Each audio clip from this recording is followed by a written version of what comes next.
On each of your scattered colonies, individual leaders maneuvered for personal power, distracting their people with real or imagined dangers posed by other Earth-descended men. All further exploration was delayed in the very days when the new and inexplicable radio voices were first heard drifting in from beyond your frontiers, the strange, soon-to-be terrible voices that conversed only in mathematics. Earth and Earth's colonies were divided each against all by suspicion, and in mutual fear were rapidly training and arming for war. And at this point, the very readiness for violence that had sometimes so nearly destroyed you proved to be the means of life's survival. To us, the Compound Watchers, the withdrawn seers and touchers of minds, it appeared that you had carried the crushing weight of war through all your history, knowing that it would at last be needed, that this hour would strike when nothing less awful would serve. When the hour struck and our enemy came without warning, you were ready with swarming battle fleets. You were dispersed and dug in on scores of planets, and heavily armed.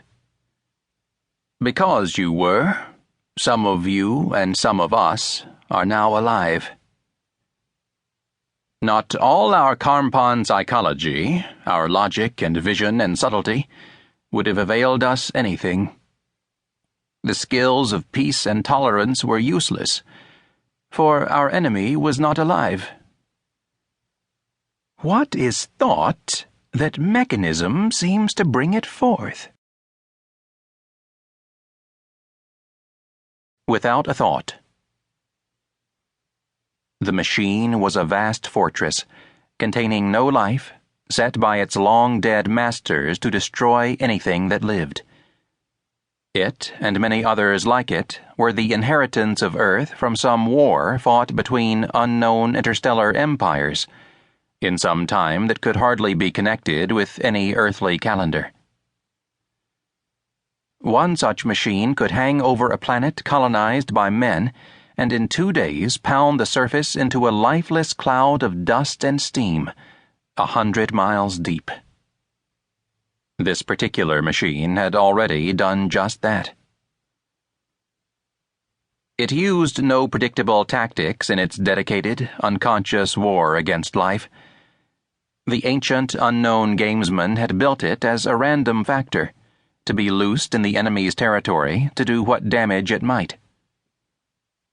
Men thought its plan of battle was chosen by the random disintegrations of atoms in a block of some long-lived isotope buried deep inside it, and so was not even in theory predictable by opposing brains, human or electronic. Men called it a Berserker.